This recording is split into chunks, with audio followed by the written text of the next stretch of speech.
இப்போ நம்ம இன்றைக்கி கிராண்ட்மா லைஃப்பில் என்ன பார்க்க போகிறோன்னா சேமியா பாயாசம். இது சுலபமான முறையில் செய்யலாம், ரொம்ப நல்லாயிருக்கும். எப்படி செய்யுதுன்னு பார்க்கலாம் வாங்க. இதுக்கு தேவையான பொருட்கள்: முந்திரி பருப்பு சிறிதளவு, நெய் 1 ஸ்பூன், சேமியா ஒரு 50 கிராம், ஒரு பாக்கெட் பால் காய்ச்சி வச்சுக்கணும். முதல்ல இது எப்படி வறுத்துட்டு செய்கிறது பார்க்கலாம். அடுப்பு பற்ற வச்சு பாத்திரத்தை வச்சாச்சு. இதில் 1 ஸ்பூன் நெய் போட்டாச்சு. அதுலேயே முந்திரி பருப்பு சேர்த்துக்கணும். முந்திரி பருப்பு சேர்த்து அது வதக்கினோன்னு கொஞ்சம் செவக்கும் போது நம்ம சேமியாவை போட்டுக்கலாம். சேமியா போட்டு நல்லா சேர்க்குறபடி வறுத்துக்கணும்.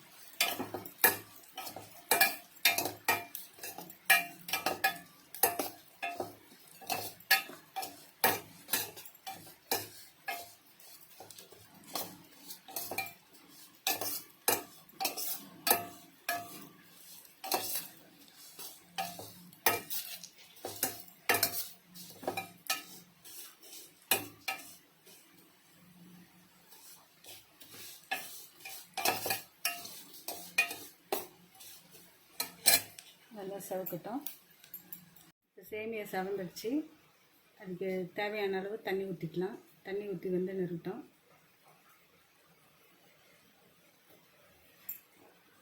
இப்போ சேமியா வெந்துடுச்சு. இதில் ஏலக்காய் தூள் 1/4 ஸ்பூன் சேர்த்துக்கலாம். இதில் 4 ஸ்பூன் சர்க்கரை, இல்லைன்னா உங்களுக்கு எவ்வளோ தேவையோ அவ்வளோ சேர்த்துக்கலாம். நாங்கள் சர்க்கரை கம்மியாக சாப்பிட்றதுனால நான் கம்மியாக சேர்த்துருக்கேன். உங்களுக்கு விருப்பப்பட்டால் நீங்கள் சர்க்கரை நிறைய சேர்த்துக்கலாம். நல்லா மிக்ஸ் பண்ணி விடுங்க. அதை கொதிக்கட்டும். அதுக்கப்புறம் பால் சேர்க்கலாம். சர்க்கரையும் நல்லா இங்கே மிக்ஸ் ஆகிடுச்சு. இப்போ 1 டம்ளர் பால் சேர்த்துக்கலாம்.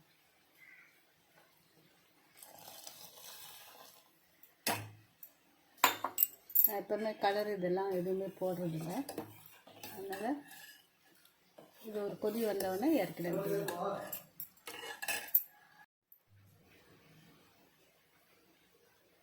இது ஒரு கொதி வந்தவுடனே இறக்கிடலாம். சுவையான சேமியா பாயாசம் ரெடி.